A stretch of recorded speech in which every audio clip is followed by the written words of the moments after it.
नमस्कार दोस्तों। यह है चित्तौड़गढ़, ठीक है ना। चित्तौड़गढ़ से संबंधित वो है, यानी कहने का मतलब ये है, ये जो 2007 की है ना, 2007-8 में वो जो किताब चलती थी ना, हमारा राजस्थान, नहीं, राजस्थान के इतिहास व संस्कृति, कक्षा 12 की, ठीक है, कक्षा 12 की 2007-8 में जो राजस्थान के इतिहास व संस्कृति कक्षा 12 में जो चलती थी ना, वो सब्जेक्ट है, यानी वो पुस्तक है ये, ओल्ड वाली। तब इसको अपन क्यों पढ़ रहे हैं? इसको इस वजह से पढ़ रहे हैं क्योंकि यहाँ से ना बार बार क्वेश्चन आते हैं कि भाई ये बता, अलाउद्दीन खिलजी ने कब आक्रमण किया चित्तौड़गढ़ पर। और अलाउद्दीन यानी कि ये जो अलाउद्दीन खिलजी से समय, या फिर वो जौहर किसके समय हुआ, ठीक है ना। केसरिया किसने किया था, ठीक है। और वो सेनानायक कौन संबंधित थे चित्तौड़ के समय, है ना, वो गोरा और बादल, ठीक है। तो काफ़ी वो है, वार वार में यहाँ से क्वेश्चन आते हैं, तो इसको एकदम क्लियर कर लेते हैं चित्तौड़ को, ठीक है। तो चलिए शुरू करते हैं, ठीक है।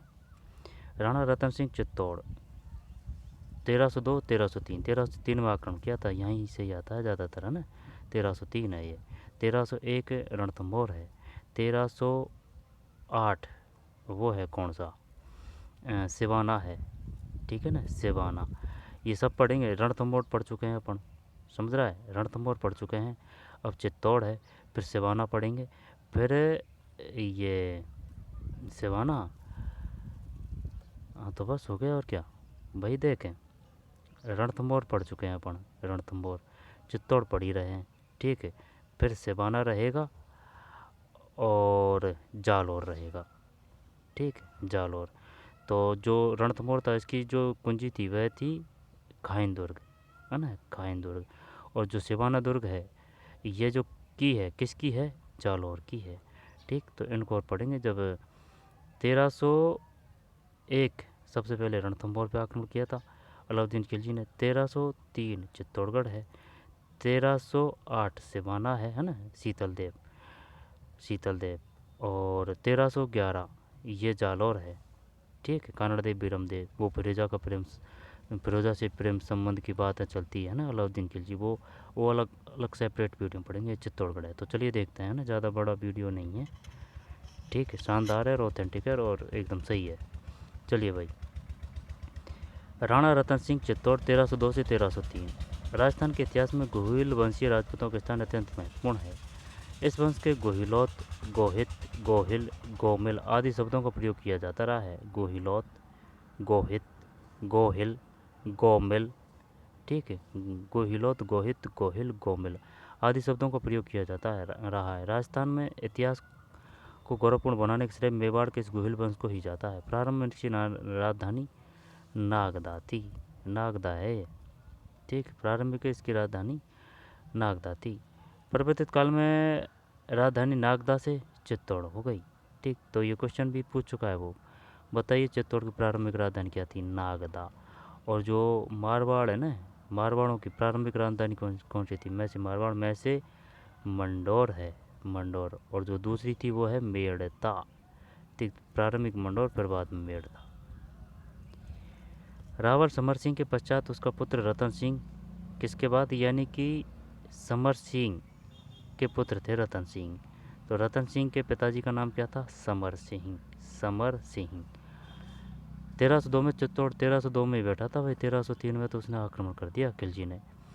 चित्तौड़ के राज सिंहासन पर बैठे एक वर्ष के पश्चात मेवाड़ राज्य को सर्वाधिक खतरनाक मुस्लिम अभियान का सामना करना पड़ा, जिसमें सुल्तान अलाउद्दीन ने गोहिलों के राज्य को पदाक्रांत करके उसकी स्वतंत्रता का अंत कर दिया, ठीक है। मुस्लिम आक्रमण के कारण क्या क्या कारण थे? सुल्तान की साम्राज्यवादी आकांक्षा। अलाउद्दीन खिलजी महत्वाकांक्षी सुल्तान था। वह संपूर्ण भारत पर अपना अधिकार स्थापित करना चाहता था। इस अभिप्राय से उसने बंगाल, सिंध, गुजरात, मालवा, पंजाब, कश्मीर आदि राज्यों पर अपना अधिकार स्थापित कर लिया था। दक्षिण भारत पर वह अपनी विजय पताका फहराना चाहता था। अतः दिल्ली के निकट ही वह शक्तिशाली राजपूत राज्यों की स्वतंत्रता को कैसे सहन कर सकता था। इसलिए दक्षिण भारत की विजय तथा उत्तरी भारत पर उसका प्रभाव का स्थायित्व तभी संभव था जब वह चित्तौड़ जैसे अवैध दुर्ग को अपने अधिकार में करे, तभी संभव था जब वह चित्तौड़ जैसे अवैध दुर्ग को अपने अधिकार में करें। मेवाड़ का बढ़ता हुआ प्रभाव, मेवाड़ का बढ़ता हुआ प्रभाव। गोहिल वंशीय है ना, गोहिल वंशीय थे, गोहिल वंशीय जैत्र सिंह, तेज सिंह तथा समर सिंह ने, जैत्र सिंह, तेज सिंह, समर सिंह ने मेवाड़ राज्य की सीमाओं का क्रमिक रूप से विस्तार किया। इल्तुतमिश, नासिरुद्दीन महमूद और बलबन आदि दिल्ली सुल्तानों ने भी मेवाड़ के बढ़ते हुए प्रभाव को रोकने का भरपूर प्रयास किया था। इल्तुतमिश, नासिरुद्दीन, ठीक, इल्तुतमिश ने जो है ना वो कुतुब मीनार का निर्माण करवाया था, सर्वप्रथम 2 मंजिल का निर्माण इल्तुतमिश। फिर वो आ जाएगा कुतुबुद्दीन ऐबक, ठीक है। लेकिन प्रारंभ की बात है ना, निर्माण किसने करवाया था कुतुब मीनार का? तो तू से तू कुतुब मीनार। और जो वो था ना कौन, कुतुबुद्दीन ऐबक, उसने भी बनाया, लेकिन वो बाद में आएगा, है ना। तो दोनों ने ही निर्माण करवाया कुतुबुद्दीन ऐबक का, लेकिन अगर प्रारंभ की बात आएगी तो इल्तुतमिश आएगा। नासिरुद्दीन महमूद और बलबन आदि दिल्ली सुल्तानों ने भी मेवाड़ के बढ़ते हुए प्रभाव को रोकने का भरपूर प्रयास किया था, लेकिन यह राज्य उत्तरोत्तर शक्तिशाली होता गया। मेवाड़ के सैनिक उत्साहित थे और वे गुजरात की ही और अपना साम्राज्य विस्तार करना चाहते थे। मेवाड़ के सैनिक उत्साहित थे और वे गुजरात की ही और अपना साम्राज्य विस्तार करना चाहते थे। मालवा में भी इनका प्रभाव कायम था। 1299 में समर सिंह ने गुजरात आक्रमण करने जा रही सुल्तान की सेना को दंड स्वरूप धन लेकर जाने दिया था। ध्यान देना भाई इस बात पे, समर सिंह ने, ठीक, 1299 में धन लेकर जाने दिया था। अलाउद्दीन खिलजी यह बात नहीं भूला था, इसलिए वह चित्तौड़ की बढ़ती हुई शक्ति को समाप्त करना चाहता था। एक तो ये हो गया, कौन कौन से कारण? मुस्लिम आक्रमण के कारण थे, सुल्तान की साम्राज्यवादी आकांक्षा, मेवाड़ का बढ़ता हुआ प्रभाव और समर सिंह, ठीक है ना। समर सिंह ने रुपये लिए थे भाई, रुपये लेकर जाने दिया था उनको। फिर सुल्तान के लिए प्रतिष्ठा का प्रश्न। चित्तौड़ का दुर्ग मौर्य वंशी राजा चित्रांग, ये पूछता है भाई, चित्तौड़ दुर्ग का निर्माण किसने करवाया था? चित्रांगद मौर्य। ची से चित्तौड़, ची से चित्रांग, चंदेरिया चित्तौड़, जस्ता के लिए। चित्रांग द्वारा निर्मित अपनी अभेद्यता के लिए विख्यात रहा है। यह 5 किलोमीटर लंबी, 1 किलोमीटर चौड़ी एक पहाड़ी पर स्थित है। किस पे है ये? मेसा के पठार पर, मेसा के पठार। तो 5 किलोमीटर लंबी, ठीक, 1 किलोमीटर चौड़ी एक पहाड़ी पर स्थित है। 5 किलोमीटर तो लंबी है और 1 किलोमीटर चौड़ी एक पहाड़ी पर स्थित है। अभी तक मुस्लिम सेनाओं ने इस पर अधिकार करने के लिए जितने भी प्रयास किए, उनमें से उन्हें मुँह की खानी पड़ी थी। अलाउद्दीन के लिए जिसने देश के अनेक भागों में महत्वपूर्ण विजय प्राप्त कर ली थी, चित्तौड़ की स्वतंत्रता उसे एक सूल की तरह चुभती थी। दुर्ग का सामरिक महत्व। चित्तौड़ के दुर्ग की भौगोलिक स्थिति बहुत महत्वपूर्ण थी। दिल्ली से मालवा, गुजरात तथा दक्षिण भारत की ओर जाने वाला मुख्य मार्ग इसी के पास से गुजरता था, ठीक, एक तो ये कारण था भाई। इसलिए मालवा, गुजरात तथा दक्षिण भारत में प्रभाव स्थापित करने एवं उसे बनाए रखने के लिए चित्तौड़ के दुर्ग पर अधिकार होना अत्यंत आवश्यक था, ठीक है। मालवा, गुजरात तथा दक्षिण भारत पर सामरिक महत्व भी था भाई। रानी पद्मिनी को प्राप्त करने की लालसा, पद्मिनी, और वो रणथंभौर से थी, वो रंग देवी थी, है ना, रंग देवी। मेवाड़ के शासक रतन सिंह की रानी पद्मिनी अत्यंत रूपवती थी। सुल्तान अलाउद्दीन खिलजी ने उसके सौंदर्य का वर्णन राघव चेतन, ध्यान देना भाई, वैसे क्वेश्चन आया नहीं है इससे, है ना, राघव चेतन से। राघव चेतन नामक व्यक्ति ने सुना, ठीक है, से सुना, ये इनके ही दरबार में थे, इनके ही दरबार में था रतन सिंह के में। लेकिन ये है ना फिर तड़ी पार कर देते हैं राजा कि चल निकलिए, हो गया आपका खेल ख़त्म। ये क्योंकि ये तांत्रिक वगैरह इस प्रकार का पता चलता है ना रतन सिंह को, तो रतन सिंह इसको देश से निकाला दे देते हैं। तो ये निकल के फिर वो है ना अलाउद्दीन खिलजी से मिल जाता है। राघव चेतन नामक व्यक्ति से सुना, जिसको रतन सिंह ने अपने दरबार से निष्कासित कर दिया था और वह दिल्ली में सुल्तान के पास पहुंच गया था। सुल्तान अत्यधिक विलासी एवं कामद प्रवृत्ति का व्यक्ति था। वह रानी पद्मिनी को भी प्राप्त करना चाहता था। अलाउद्दीन का आक्रमण हो रहा है भाई अब, ठीक, अलाउद्दीन का आक्रमण। सुल्तान ने चित्तौड़ पर आक्रमण करने के लिए 28 जनवरी 1303, 28 जनवरी है ना, तो सर्दी की बात है, नहीं कभी कभी सर्दी कम हो जाती है 28 जनवरी पे, है ना। तो 28 जनवरी 1303 को दिल्ली से प्रस्थान किया, चित्तौड़ के समीप पहुंचकर गंभीरी और बेड़च नदी के मध्य स्थित एक टेकरी पर अपना शिविर स्थापित किया। अपनी सेना को दो भागों में बांटकर दोनों दिशाओं से दुर्ग को घेरने का काम शुरू किया गया। खुसरो लिखता है, खुसरो की रचना का नाम क्या है, खजानुल फतह है। 2 महीनों तक सुल्तान दुर्ग को घेरे हुए पड़ा रहा, लेकिन उसका कोई परिणाम नहीं निकला। 2 महीना राणा रतन सिंह ने अपने सरदारों एवं सैनिकों के साथ सुल्तान की सेना का मुंह तोड़ जवाब दिया, ठीक है, मुंह तोड़ जवाब, और 2 महीने तक शाही सेना कोई सफलता अर्जित नहीं कर सकी। ऐसी स्थिति में सुल्तान ने रणनीति में परिवर्तन किया और दुर्ग की दीवारों के आसपास धावे मारना प्रारंभ किया। तत्पश्चात दुर्ग की दीवारों के पास ऊंचे ऊंचे चबूतरों का निर्माण करवाया गया, ऊंचे ऊंचे चबूतरों। अच्छा, ये तो वैसे ही पहाड़ी पे है, तो भाई चबूतरों का निर्माण कैसे करवा दिया है। ऊंचे ऊंचे चबूतरों का निर्माण करवाया गया और उन पर पत्थर तथा प्रक्षेपास्त्र फेंकने वाले, हाँ ये यंत्र फेंकने वाले होते हैं भाई, प्रक्षेपास्त्र फेंकने वाले मजनिक, ये क्वेश्चन भी आ चुका है, बताइए मजनिक किसे कहते हैं। मजनिक लगवाए गए। इनकी सहायता से किले की दीवारों पर भारी पत्थरों से प्रहार किए गए, लेकिन दुर्ग की दीवारें दुर्भेद्य थीं, उन्हें किसी प्रकार का नुकसान नहीं पहुंचा। यह सिलसिला 8 महीने तक, 8 महीने बहुत होते हैं भाई, 8 महीने तक निरंतर चलता रहा। राजपूत सरदार भाई 8 महीने ऐसे है ना, जैसे कि ये दुर्ग है तो सेना आ पड़ी, ठीक है, तो यहीं वो खाना पीना खा रहे हैं, ठीक है, नहीं यहीं है उनका, और भी घेरा दे के पड़े हैं, ठीक, ये है बात, क्योंकि सब साधन होती है उनके पास में, सेनाओं के पास में भाई, खाने बनाने वाले, ठीक है, वगैरह वगैरह। ऐसे थोड़ी है कि भाई उनकी खाने के लिए कहीं बाहर से आएगा, साथ में ही बनाते थे, साथ में ही परिवार भी रहते थे, ठीक, तभी तो 8-8 महीने टिक सकते हैं, परिवार भी रहता था साथ में ही, कुछों का रहता था, सभी का नहीं, तो उन्हें किसी प्रकार का नुकसान नहीं पहुंचा। यह सिलसिला 8 महीने तक निरंतर चलता रहा। राजपूत सरदार मोर्चा बनाकर सुल्तान की सेना का मुकाबला करते रहे। वे दुर्ग के भीतर से आग, तीर, पत्थरों की निरंतर वर्षा करते रहे। सुल्तान ने किले के भीतर खाद्य सामग्री पहुंचाने के मार्ग को 8 महीने से अवरुद्ध कर रखा था। ये कारण था भाई 8 महीना, ठीक है। युद्ध काम में काम आने के लिए जो दुर्ग में अन्नादि का भंडार था, खत्म होने आ रहा था, है ना, जो स्टॉक था दुर्ग में, भाई 8 महीने बहुत होते हैं। और 8 महीने ऐसे थोड़ी है कि भाई दुर्ग में 10-20 ही लोग हैं, काफ़ी लोग रहते थे भाई, सेना रहती थी पूरी, तो अनादि का भंडार खत्म होने आ रहा था। ऐसी स्थिति में राजपूत सैनिकों को रणथंभौर के राजपूत सरदारों की तरह दुर्ग से रणथंभौर के राजपूत सरदारों की तरह दुर्ग से बाहर निकलकर शत्रु सेना पर टूट पड़ना आवश्यक हो गया था। राजपूत सरदारों ने केसरिया बाना धारण किया और दुर्ग के द्वार खोल दिए तथा मुस्लिम सेना पर टूट पड़े। भीषण संहार करते हुए स्वयं भी वीरगति प्राप्त हो गए। समझ रहा है बात को।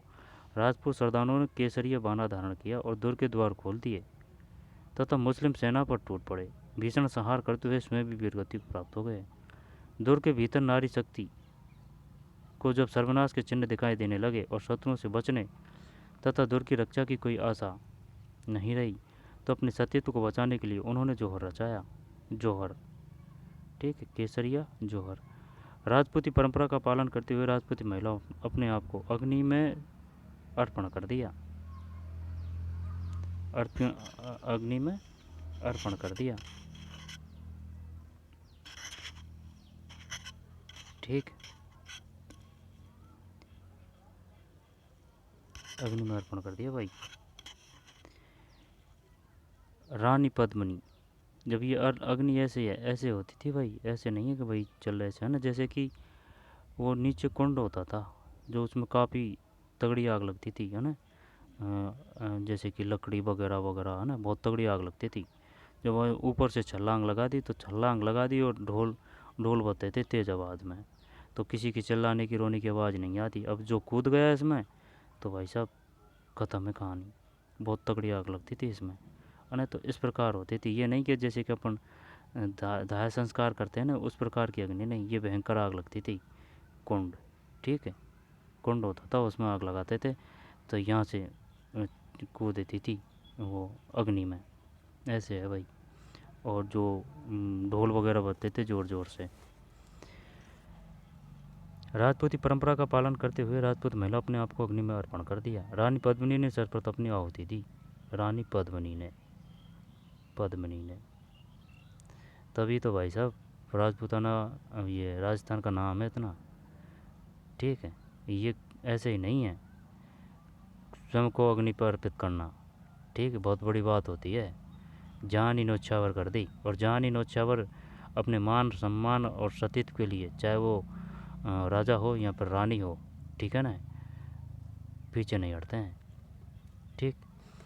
राणा रतन सिंह युद्ध भूमि में वीरगति को प्राप्त हुए। सिसोदिया का वीर सामंत लक्ष्मण सिंह, ध्यान देना भाई, ये क्वेश्चन आता है।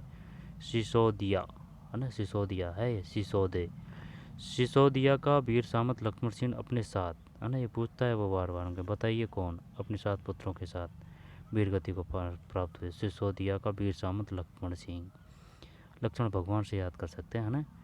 सिसोदिया का, ये सिसोदिया भी पूछता है वो, और ये नाम भी पूछता है, तो सिसोदिया, सिसोदे है ना। तो सिसोदिया का वीर सामंत लक्ष्मण सिंह अपने 7 पुत्रों सहित दुर्ग की रक्षा करते हुए वीरगति को प्राप्त हुआ, पुत्रों सहित। अमीर खुसरो ने लिखा है कि घमासान युद्ध के बाद 25 अगस्त 1303 को 25 अगस्त 1303 को किले पर अधिकार हुआ। दूसरे दिन सुल्तान ने अपने सैनिकों को चित्तौड़ की आम जनता को कत्लेआम का आदेश दिया। परिणाम स्वरूप एक ही दिन में 30,000 निर्दोषों असहाय लोगों को, जिनमें स्त्री व बच्चे भी शामिल थे, निर्ममतापूर्वक काट डाला गया। ये सब दुर्ग में ही थे। भव्य भवनों मंदिरों को धराशायी कर दिया गया। मुस्लिम सैनिकों, ठीक 30,000 मुस्लिम सैनिकों ने वहाँ की जनता को भी जी भर कर लूटा। कुछ दिनों के बाद चित्तौड़ का दुर्ग और मेवाड़ के राजा अपने बड़े पुत्र खिजरखा को सौंपकर कुछ दिनों के बाद चित्तौड़ का दुर्ग और मेवाड़ का राजा अपने बड़े पुत्र खिज्र खां को सौंपकर सुल्तान दिल्ली लिया गया। ठीक, खिज्र खां। इसका नाम बदल के क्या किया गया था? खिज्र खां, है ना, घी आएगा, ची, चित्तौड़ से ची से घी, है ना, खिज्र खां। ध्यान देना भाई, वो पूछता है इनका नाम भी कि भाई नाम बदल के क्या कर दिया गया था। पद्मनी, है ना, खिज्र खां। घोड़ा बादल का नाम नहीं है यार। अलाउद्दीन के चित्तौड़ पर आक्रमण का मुख्य कारण रतन सिंह की रानी पद्मिनी को प्राप्ति की लालसा बताया जाता है। मलिक मोहम्मद जायसी द्वारा 1540 में रचित पद्मावत, ये क्वेश्चन आता है बार बार में, पद्मावत की है ना, पद्मावत मलिक मोहम्मद जायसी अमीर खुसरो की रचना है। खजाइन उल फतूह है। बर्नी की रचना का नाम क्या है? पता नहीं है भाई बर्नी की। मलिक मोहम्मद जायसी द्वारा 1540 ईस्वी में रचित पद्मावत। पृथ्वीराज रासो किसकी रचना है? चंद्रबरदाई की। पृथ्वीराज विजय जयानक की, है ना, जयानक की। दोबारा देख, पद्मिनी। अलाउद्दीन के चित्तौड़ पर आक्रमण का मुख्य कारण रतन सिंह की रानी पद्मिनी को प्राप्ति की लालसा बताया जाता है। मलिक मोहम्मद जायसी द्वारा 1540 ईस्वी में रचित पद्मावत, है ना, 1540, मलिक मोहम्मद जायसी, पद्मावत नामक महान ग्रंथ में यही बताया गया है ना, महान ग्रंथ। ये थोड़ा सा कट रहा है यहाँ से, है ना, यही बताया गया है। कर्नल टोड ने भी इसे स्वीकार किया। पद्मावत में पद्मिनी की कहानी में इस प्रकार वर्णित है। पद्मिनी सिंहल के राजा गंधर्वसेन की पुत्री थी। पद्मिनी सिंहलदीप के राजा गंधर्वसेन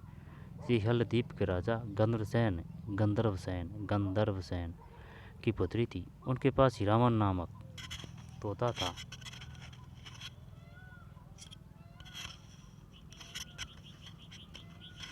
ठीक है, तोता था।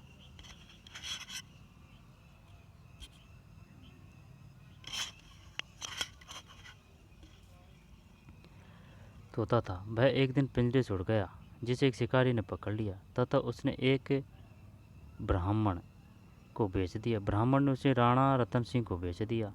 रतन सिंह ने तोते से पद्मिनी के सौंदर्य के विषय में सुना तथा 12 वर्ष तक योगी के भेष में सिंहल द्वीप में पद्मिनी को प्राप्त करने का प्रयत्न करता रहा। अंततः गंधर्व सेन ने अपनी पुत्री का विवाह रतन सिंह से कर दिया और वह उसे लेकर चित्तौड़गढ़ आ गया। एक दिन राघव चेतन नामक विद्वान रतन सिंह के दरबार में आया। राघव चेतन रतन सिंह ने उसे सेना में लिया, किंतु जब उसे पता चला कि वह जादू टोने करने में निपुण है तो उसे चित्तौड़ से निर्वासित कर दिया। अपमानित राघव चेतन अलाउद्दीन से जा मिला। उसने अलाउद्दीन को पद्मिनी के अद्भुत सौंदर्य के बारे में बताया। सुल्तान उसे अपने हरम में लाने की सोचने लगा। इसी क्रम में उसने चित्तौड़ पर डेरा डाला। 8 महीने के घेरे के बाद भी जब सुल्तान को कोई सफलता नहीं मिली तो उसने चालाकी से रतन सिंह को संदेश भिजवाया कि वह सिर्फ पद्मिनी की झलक देखना चाहता है। तत्पश्चात दिल्ली चला जाएगा। इसी क्रम में रतन सिंह को बुलाया गया और उसे बंदी बना लिया गया। ध्यान देना भाई इस बात पे। तत्पश्चात दिल्ली चला जाएगा। इसी क्रम में रतन सिंह को बुलाया गया और उसे बंदी बना लिया गया। रानी पद्मिनी ने रानी पद्मिनी ने राजा के सेनानायक है गोरा बादल आ गया ना, गोरा और बादल के साथ मिलकर योजना बनाई। सुल्तान को संदेश भिजवाया कि रानी पद्मिनी स्वयं अपनी दासियों के साथ शाही हरम में आ रही है। 1600 पालकियाँ मंगवाई गई, जिनमें पद्मिनी एवं उसकी दासियों के स्थान पर पद्मिनी के वेश में बादल एवं दासियों के वेश में राजपूत योद्धा बैठ के रवाना हुए। पालकियों का पड़ाव वहीं डाला गया जहां रतन सिंह को बंदी बनाकर रखा गया था। राजपूत सरदार पालकियों से कूद पड़े और रतन सिंह को मुक्त, और एकदम जब हमला होता है ना भाई, चाहे वो कितनी बड़ी सेना हो, सिस्टम बैठ जाता है। ठीक है, मुक्त करवाकर बादल के नेतृत्व में तीव्रता से अस्मों पर भगा लाए। शाही सेना ने पीछा किया, लेकिन गोरा के नेतृत्व में राजपूत सैनिकों ने तो बादल तो लेके आ गया भाई, गोरा रह गए थे पीछे लास्ट में, है ना, बाद में उनको रोकने के लिए, सेना को रोकने के लिए गोरा राजपूत सैनिकों ने उन्हें रोका। अंततः गोरा बादल वीरगति को प्राप्त हुए। गोरा बादल दोनों ही वीरगति प्राप्त हो गए भाई, गोरा और बादल। क्वेश्चन आता है यहाँ से बार बार में कि बताइए गोरा और बादल यहाँ पर रतन सिंह से संबंधित थे, यहाँ पर उनके सेनानायक थे। राजपूत सैनिकों ने उन्हें रोके रखा। अंततः गोरा बादल वीरगति को प्राप्त हुए। रतन सिंह भी स्वर्ग से धारे तथा पद्मिनी सती हो गई। सुल्तान को चित्तौड़ तो मिला लेकिन पद्मिनी नहीं। इसी कारण से अपमानित निराश सुल्तान ने चित्तौड़ में भीषण नरसंहार करवाया था। चित्तौड़ में खिजरका को सुल्तान के दिल्ली लौटने के बाद राजपूत वीरों ने चैन से नहीं बैठने दिया। सुल्तान ने खिजरका को दिल्ली बुला लिया तथा उसके स्थान पर जालौर के सोनग्रा चौहान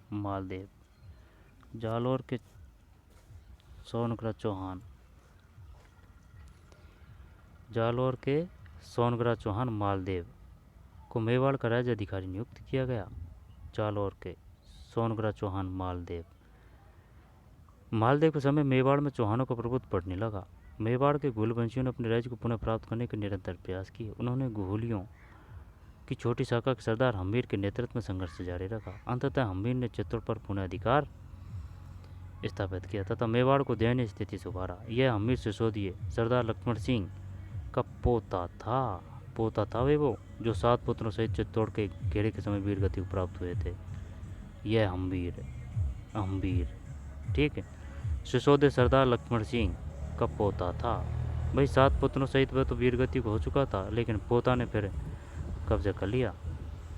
सिसोदिए सरदार लक्ष्मण सिंह का पोता था जो 7 पुत्रों सहित चित्तौड़ के घेरे के समय वीरगति को प्राप्त हुए थे। हम्मीर ने 1326 के आसपास चित्तौड़ पर अधिकार स्थापित किया और मेवाड़ में सिसोदिया राजवंश की नींव रखी। के आसपास चित्तौड़ पर अधिकार स्थापित किया और मेवाड़ में सिसोदिया राजवंश की नींव रखी, जो स्वतंत्र भारत में कुछ वर्षों तक मेवाड़ पर शासन करता रहा। सिसोदिया राजवंश की नींव किसने रखी भाई? हम्मीर ने, है ना, ध्यान देना है, 1326 की बात है ये। हम्मीर ने सिसोदिया राजवंश की नींव रखी थी। हम्मीर ने, वो रणथंभौर वाला हम्मीर है ना, ये यहाँ से क्वेश्चन तो नहीं आया ये हम्मीर से, तो है ना, वही आते हैं मैन। तो ये था भाई, तो ने इसको ना अच्छी तरह से देख लेना भाई, ये मिलेंगे नहीं आपको कहीं, ठीक है। ऑथेंटिक बुक है ये, 2007-8 में। हमारा राजस्थान इतिहास व संस्कृति वो बुक है, वो राजस्थान का इतिहास व संस्कृति, हमारा नहीं, राजस्थान के इतिहास व संस्कृति कक्षा 12 की है ये। ठीक। तो कौन थे? गोरा बादल। आक्रमण कब किया था? 1303 में। ठीक है। और पद्मनी, पद्मनी नहीं वो पद्मनी, हाँ पद्मनी तो है, रंग देवी तो रणथंभौर से। ठीक है। नाम क्या किया था? खिजरा खां ही किया था, ची ची खी।